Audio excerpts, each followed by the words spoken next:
কাইলৈ পবিত্ৰ ঈদ উল ফিতৰ ইছলাম ধৰ্মাৱলম্বী লোকসকলৰ মাজত এতিয়া উখল মাখল পৰিৱেশ বিগত 2 বছৰৰ পিছত এইবাৰ পবিত্ৰ ঈদৰ দিনটোত সমূহীয়াকৈ নামাজ পঢ়াৰ বাবে সাজু হৈছে ইছলাম ধৰ্মীয় লোকসকল মঙ্গলদৈ নগৰ কৰিম চকৰ ঈদগাহ ময়দানত আটক ধুনীয়াকৈ সজাই পৰাই তোলা হৈছে ঈদগাহ কমিটিয়ে বিগত 2 বছৰ কৰোনা মহামাৰীৰ কাৰণে সমূহীয়া নামাজ আদা কৰাৰ পৰা বিৰত থকাৰ পিছত এইবাৰ ইছলাম ধৰ্মীয় লোকসকল অতি উৎসাহেৰে হাজু হৈছে ঈদক আদৰিবলৈ এই ঈদগাহ ময়দানত মঙ্গলদৈ চহৰৰ প্ৰায় 15000 ইছলাম ধৰ্মীয় লোকে একেলগে নামাজ আদা কৰিব আনফালে ঈদৰ বজাৰত গ্ৰাহকৰ ভিৰ পৰিলক্ষিত হৈছে অত্যধিক মূল্যবৃদ্ধিয়ে জুৰুলা কৰিছে সাধাৰণ ৰাইজক মূল্যবৃদ্ধিৰ মাজতে ঈদ পালন কৰিবলৈ হাজু হৈছে ইছলাম ধৰ্মাৱলম্বী লোকসকল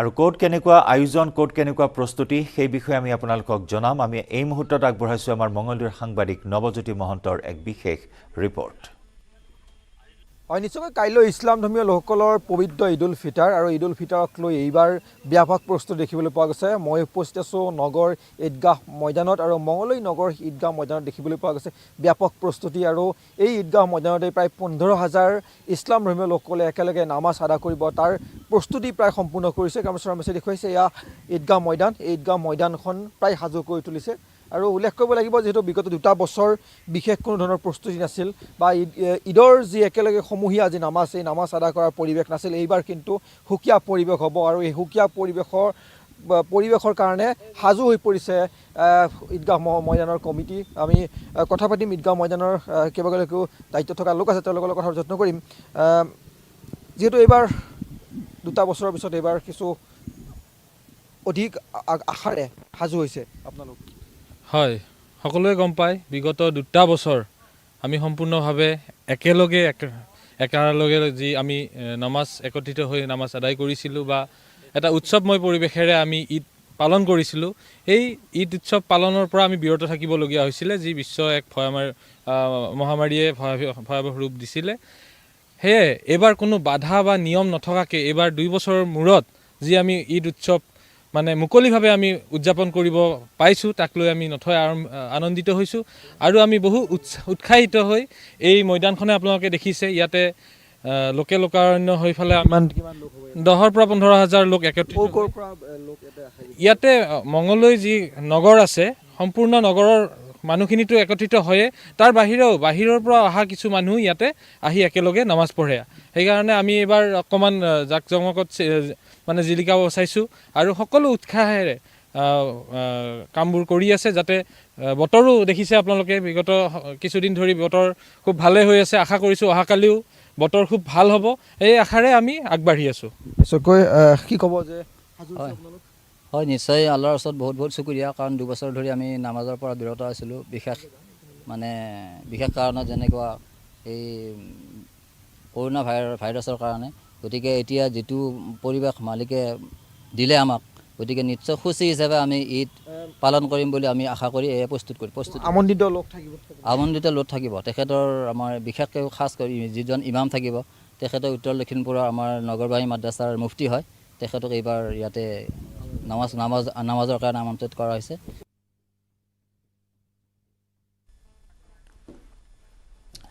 ডিব্ৰুগড়ৰ ৰাজগড়ত জুবিনৰ সংগীতানুষ্ঠান প্ৰতিকূল বতৰকো নেওচি জুবিনৰ সংগীতানুষ্ঠান চাবলৈ ওলাই আহিল অজস্ৰ লোক শ অনুৰাগীৰ সন্মুখত জুবিনে গালে এটাৰ পিছত আনটো জনপ্ৰিয় গীত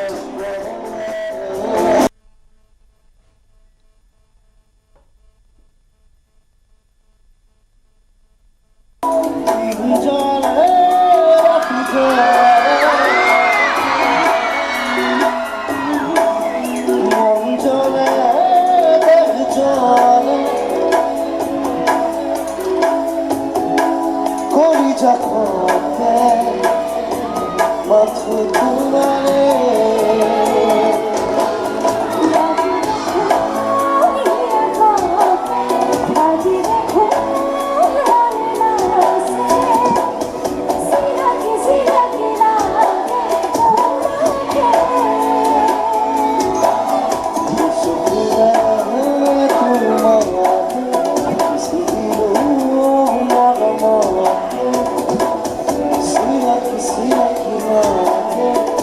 you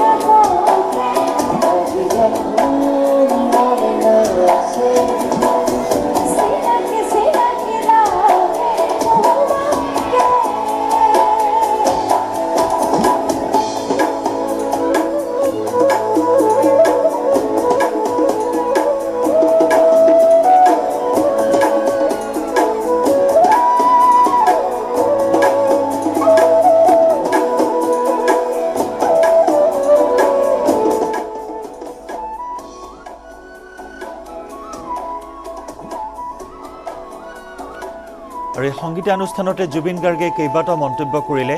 মাজুলীলৈ দলং হ'লেও দলঙেৰে নাযায় জুবিন গাৰ্গ, দলং হ'লেও ফেৰীৰেহে মাজুলীলৈ যাব জুবিন। দেওবাৰে নিশা মৰাণৰ ৰাজগড়ত বিহু অনুষ্ঠানৰ মাজতে মাজুলীতে এজনী ছোৱালী শীৰ্ষক গীতটি গাই এই কথা উল্লেখ কৰিলে। ইফালে বিহু মঞ্চতে চিত্ৰশিল্পী নীলিম মহন্তৰ প্ৰসংগ উত্থাপন কৰিলে জুবিনে। অৰুণাচল আৰক্ষীৰ নিৰ্যাতনৰ বলি হৈছিল চিত্ৰশিল্পী নীলিম মহন্ত। মই কিন্তু মাজুলী গ'লে মই ব্ৰিজেৰে কেতিয়াও নাযাওঁ, মই ফেৰীৰে যাম, আপোনালোকে ফেৰীৰে যাব। য়েছ, সেইটো মজা বেলেগ। মাজুলীত ফেৰীত গৈ ভাল লাগে, ব্ৰিজত গৈ ভাল নহয়। এতিয়া চৰাইবিলাক দেখি আৰু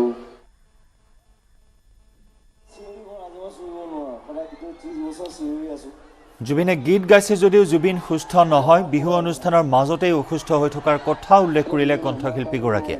দেওবাৰে মৰাণৰ ৰাজগড়ত সংগীতানুষ্ঠানৰ মাজতে জুবিন অসুস্থ বুলি উল্লেখ কৰি শান্তশিষ্টকৈ পৰিৱেশন কৰিলে এটি জনপ্ৰিয় গীত। ইফালে প্ৰতিখন বিহু অনুষ্ঠানতে সততে দেখা বোকা নাচ দেখিবলৈ পোৱা নহ'ল এইবাৰ ৰাজগড়ত। আৰক্ষী প্ৰশাসনৰ কঠোৰ ব্যৱস্থাৰ মাজেৰে নিয়ন্ত্ৰণত থকা বিহু অনুষ্ঠানখনত জুবিনকো দেখা গ'ল এক ব্যতিক্ৰমী ৰূপত। আজি কৈছোঁ, আজি চিঞৰি মই ৰাজহুৱা চিঞৰিব নোৱাৰোঁ, সদায় গোটেই 30 বছৰ চিঞৰি আছোঁ, এতিয়া মাত বহাই আপোনাৰ এতিয়া বিহু নহয়, মই টানিব নোৱাৰিম। আপোনাক যাওঁ আকৌ আহিম, নেক্সট টাইম 8 ঘণ্টা বিচাৰি যাম। আৰু মোৰ প্ৰব্লেমটো হ'ল মোৰ গানবোৰ চব হাই চিঞৰি থাকিব লাগে। মই য'ত নোৱাৰিম আপোনালোকে চিঞৰিব। ইফালে ৰাজগড় বিহুতলীত DSP নৱকুমাৰ বৰাই দুষ্কৃতিকাৰীক দিলে সকিয়নি। ফেচবুকৰ জৰিয়তে সকিয়নি প্ৰদানৰ পিছতে তৎপৰ হৈ উঠে আৰক্ষী বিষয়াগৰাকী। কোনোপধ্যেই অসমীয়াৰ বিহুক বিজতৰীয়া হ'বলৈ দিয়া নহ'ব বুলি মন্তব্য কৰে আৰক্ষী বিষয়াগৰাকীয়ে। অসমীয়া সংস্কৃতিৰ নিজা এটা স্বকীয় বৈশিষ্ট্য আছে। অসমীয়া সংস্কৃতিটো আজিৰ সংস্কৃতি নহয়, এইটো এটা বহুত পুৰণা সংস্কৃতি, আমি খালি বহন কৰি আছোঁ। এই সংস্কৃতিত কোনোদিনে বোকা নাচ নাই, কোনোদিনে ভাংৰা নাচ নাই, কোনোদিনে হিন্দী চিনেমাৰ নাচ নাই। কিন্তু একাংশই কাৰ প্ৰলোভনত পৰি এই দুষ্ট চক্ৰৰ চক্ৰান্তত পৰি আজি বোকা খেল খেলিছে। বোকা খেলে কাইলৈ এটা সময়ত আমাৰ ভাৰতৰ বাহিৰৰ মানুহখিনিয়ে কি ক'ব? ভাৰতৰ মানুহখিনিয়ে ক'ব যে এই বোকা খেলবোৰ আপোনালোকে যিবোৰ দেখাই আছে, বৃহদ্ৰূপে দেখাই আছে আপোনালোকে, সেইখিনিকে ভাৰতৰ বাহিৰৰ মানুহে ক'ব যে এইটো বিহু মানে এইটো বোকা খেলে, কালি তাৰিখত ক'ব সেইখিনি কথা। গতিকে মই সকলো অসমবাসীলৈ অনুৰোধ জনাইছোঁ, কোনো কাৰণতে আমাৰ সংস্কৃতিক অপমান কৰিব পৰা যিবোৰ অপসংস্কৃতি আছে, অন্ততঃ বিহুৰ সংস্কৃতিৰ লগত সেইখিনি যাতে নাহে। আৰু এইখিনি ক্ষেত্ৰত আমাৰ যিমান কৰণীয় আছে, মইতো আজি অপেনলি কৈছোঁ, মোৰ ইয়াত বোকা খেল হ'ব, যিমানটা মানুহৰ ওপৰত একশ্যন ল'ব লাগে মই ল'ম, কিন্তু কোনো কাৰণত বোকা খেল ইয়াত হ'বলৈ নিদিওঁ। সংস্কৃতিক জীয়াই ৰখাৰ সুৰক্ষা দিয়াৰ দায়িত্ব পুলিচৰো আছে। সেইকাৰণে মই সেইখিনি কথা কৈছোঁ, আৰু সেইখিনি কৈছোঁ নহয়, মই কৰিম। কাৰণ কেতিয়াও আমাৰ এই সাতামপুৰুষীয়া অসমীয়া সংস্কৃতি, যি বিহু সংস্কৃতিৰ কাৰণে আমাক বিশ্ব দৰবাৰে চিনি পায়, সেই বিশ্ব দৰবাৰে চিনি পোৱা ঢেকিয়াজুলি বিধানসভা সমষ্টিৰ বাঁহবেৰা চাৰিদুৱাৰ চাহ বাগিচা সংযোগী পথৰ বিধ্বস্ত প্ৰায় ৰূপ। পথৰ মাজত পুখুৰী সদৃশ প্ৰকাণ্ড গাঁত সৃষ্টি হোৱাত যাতায়াতৰ নামত দুৰ্ভোগ ভুগি ৰাইজে। যান বাহন চাইকেল চলোৱাটো দূৰৰে কথা, খোজকাঢ়ি যোৱাটো এতিয়া সৃষ্টি হৈছে তীব্ৰ সমস্যাৰ। কদৰ্যময় পথটোত যাতায়াত কৰোঁতে জমৰ যাতনা ভোগ কৰিবলগীয়া হৈছে অঞ্চলটোৰ 10খনকৈ গাঁৱৰ লোকে। ইপিনে পথটোৰ দুৰৱস্থাৰ বাবে অঞ্চলটোলৈ জৰুৰীকালীন সেৱাৰ বাহন যোৱাটো সৃষ্টি হৈছে অসুবিধাৰ। শীঘ্ৰেই গাঁওবাসীৰ গুৰুত্বপূৰ্ণ পথটো নিৰ্মাণ কৰাৰ দাবী জনাইছে স্থানীয় ৰাইজে।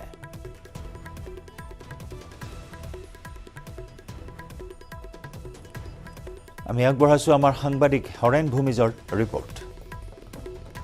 নিশ্চয়কৈ ঢেকিয়াজুলি বিধানসভা সমষ্টিৰ বাঁহবেৰাৰ পৰা চাৰিদুৱাৰ সংযোগী যি গড় কপ্তানি পথ আছে, এই গড় কপ্তানি পথৰ বিধ্বস্ত অৱস্থা।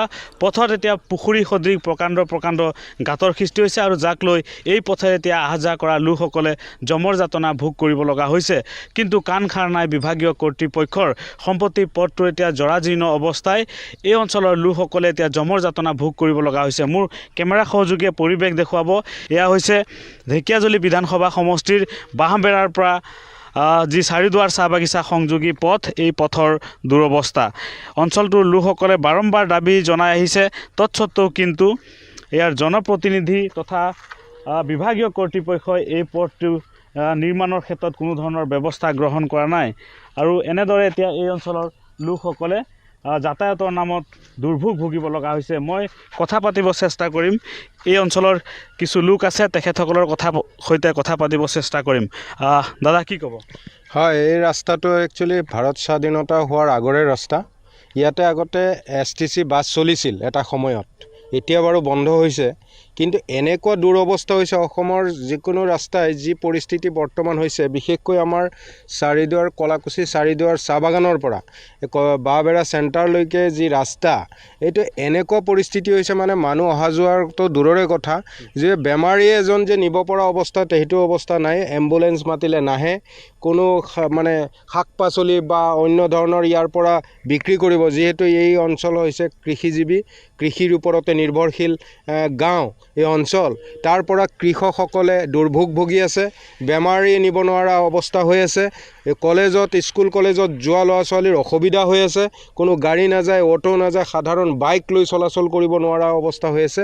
এনেকুৱা দুৰৱস্থা মানে হৈছে যে ভাৰত স্বাধীন হোৱাৰ মানে আজি 70 বছৰ পাৰ কৰিছে, তবুও যে ইমান দুৰৱস্থা আমি ভুগি আছোঁ। শুনিছোঁ যে আছাম মালাত ধৰা হৈছে যদিও কোনো ধৰণৰ এতিয়ালৈকে কৰ্তৃপক্ষই কোনো ধৰণৰ কাণসাৰ লৰোৱা নাই।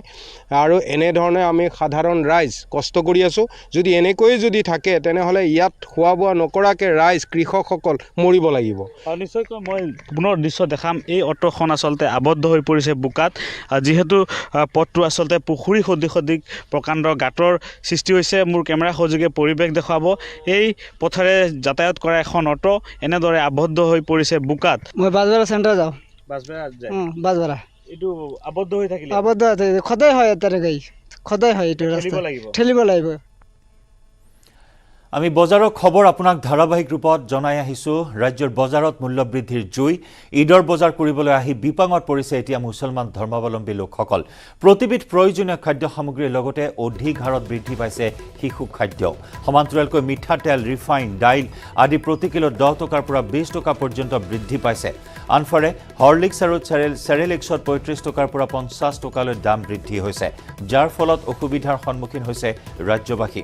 দাম বৃদ্ধিৰ বাবেই দোকানসমূহত ঈদৰ সময়ত গ্ৰাহকৰ উপস্থিতিও হৈছে সেৰেঙা।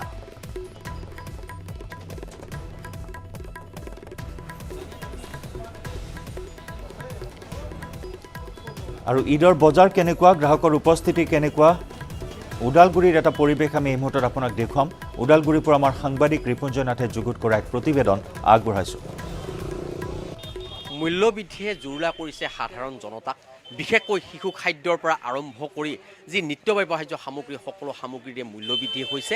আৰু মই উপস্থিত আছোঁ এখন কলাইগাঁৱৰ যি পাইকাৰী মূল্যৰ দোকানত, যিহেতু ঈদৰ সময়ত কিন্তু এই দোকানখনত যিদৰে ভিৰ হ'ব লাগিছিল, মানুহৰ সমাগম হ'ব লাগিছিল, সেইদৰে আচলতে মানুহৰ সমাগম দেখা নগ'ল। আৰু ঈদৰ সময়ত যিমান মানুহৰ এটা তৎপৰতা হ'ব লাগিছিল মূল্যবৃদ্ধিৰ কাৰণে, সেই তৎপৰতা হোৱা পৰিলক্ষিত নহ'ল। যি দোকানৰ স্বত্বাধিকাৰী আছে, তেওঁৰ পৰা মই পোনে পোনে জানিব বিচাৰিম যে কি ক'ব, আপোনালোকৰ যিহেতু দোকানত যিমান মানুহ হ'ব লাগিছিল সিমান মানুহ দেখা নাই, কি কাৰণত হোৱা নাই? মেইন কাৰণ হ'ল মূল্যবৃদ্ধিৰ কাৰণে এতিয়া এই অৱস্থা। আজি চাওক, ঈদৰ বজাৰ, মানুহ ভিৰ থাকিব লাগে, আজি একদম খালী দোকান। মানে দামৰ কাৰণে এতিয়া মানুহ আপোনাৰ মাল কিনিবৰ কাৰণে ভয় কৰি আছে। আৰু সিমান টকাও নাই, মানুহ যে পইচা ইনকাম নাই এতিয়া বৰ্তমান যি অৱস্থা। বিশেষকৈ কি সামগ্ৰীৰ দাম বাঢ়িছে? বিশেষকৈ আপোনাৰ ৰিফাইন তেল, ৰিফাইন তেলৰ মোটামুটিটো বাঢ়ি গৈছে, 1 লিটাৰতে 20-25 টকা বাঢ়ি গৈছে। তাৰপিছত আপোনাৰ শিশু যিখিনি খাদ্য আছে সামগ্ৰী, সেইখিনিত বাঢ়িছে। তাৰপিছত আপোনাৰ দালি চালিটো, শিশু খাদ্যত পেকেটত কিমানকৈ বাঢ়িলে? এক পেকেটতে 25-30 টকাকৈ বাঢ়ি গৈছে পাৰ পেকেটত। আগতে যি দাম আছিলে তাতে 25-30 টকাকৈ এক পেকেটত বাঢ়িছে। তাহলে শিশুক কেনেকৈ খুৱাব ইমান যদি দাম বাঢ়ি থাকে? কি কাৰণত বাঢ়া বুলি ভাবে দাম? এইটোতো কাৰণটো কোনোতো চৰকাৰৰ এইটো চৰকাৰে কোনো নিয়ন্ত্ৰণ নাই, সেইকাৰণে এই অৱস্থা হৈছে।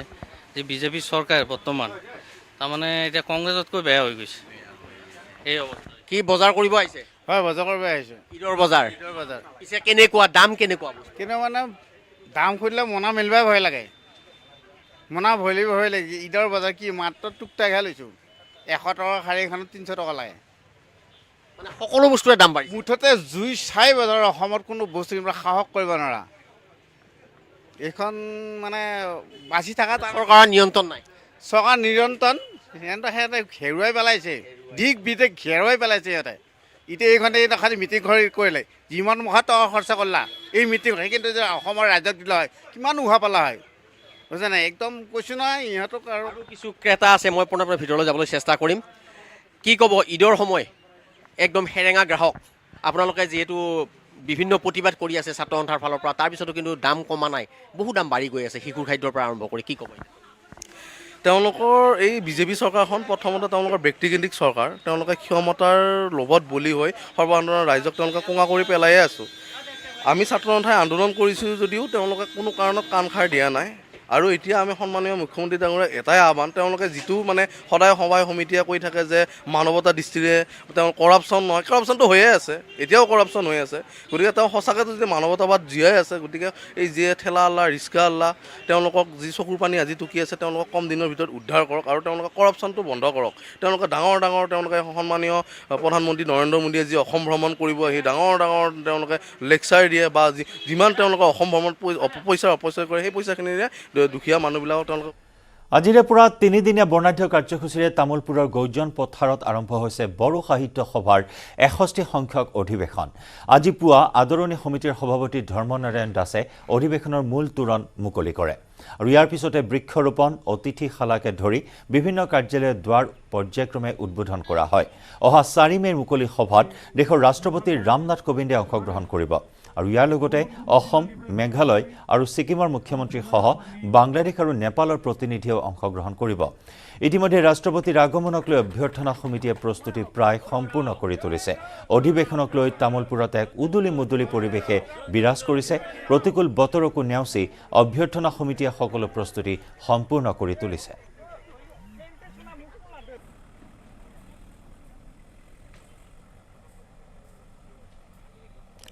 আমি আগবঢ়াইছো অধিৱেশন সন্দৰ্ভত আমাৰ সাংবাদিক মনোহৰ ৰাজবংশীৰ ৰিপৰ্ট উপস্থিত আছোঁ তামোলপুৰ জিলাৰ এই গজন পথাৰত আৰু য'ত আজিৰে পৰা 3 দিনীয়া বৰ্ণাঢ্য কাৰ্যসূচীৰে অনুষ্ঠিত হৈছে বড়ো সাহিত্য সভাৰ 61 সংখ্যক বাৰ্ষিক অধিৱেশন আৰু মই কিছু পৰিমাণে ইয়াৰে দৃশ্যাংশ দেখুৱাব বিচাৰিছোঁ ইতিমধ্যে মূল তৰণ বৃক্ষৰোপণ কাৰ্যসূচী ৰূপায়ণ হোৱাৰ পিছতে এতিয়া অতিথিশালাৰ দ্বাৰ উন্মোচন কৰিব যিহেতু 3 দিনীয়া বৰ্ণাঢ্য কাৰ্যসূচীৰে বাক্সা জিলা তামোলপুৰৰ এই গজন পথাৰত বড়ো সাহিত্য সভাৰ 61 সংখ্যক অধিৱেশন অনুষ্ঠিত হৈছে আৰু ইয়াত 4 মে তাৰিখে মহামহিম ৰাষ্ট্ৰপতি ৰামনাথ কোবিন্দ উপস্থিত হ'ব আৰু এই লৈ ইতিমধ্যে তামোলপুৰৰ পৰিৱেশ উদুলি মুদুলি দেখা গৈছে আৰু মোৰ লগত এই অভ্যৰ্থনা সমিতিৰ যিগৰাকী সভাপতি উপস্থিত আছে মই তেখেতৰ পৰা জানিব পাৰিছোঁ যিহেতু আজিৰে পৰা আৰম্ভ হৈছে অধিৱেশন কেনেধৰণৰ প্ৰস্তুতি চলিছে খুব ধুনীয়া প্ৰস্তুতি হৈছে ইতিমধ্যে আমাৰ 2টা কাৰ্যসূচী হৈ গ'ল আজি 61তম 3 দিনীয়া কাৰ্যসূচী প্ৰথমটো কাৰ্যসূচী মুখ্যদ্বাৰ উন্মোচন আছিল দ্বিতীয়টো আমাৰ বৃক্ষৰোপণ আছিল সেইখিনি হৈ গ'ল এতিয়া তৃতীয় কাৰ্যসূচীত আমাৰ ইয়াৰ সময় হ'ল লাইভ আৱাৰৰ পৰা বিদায় লোৱাৰ নমস্কাৰ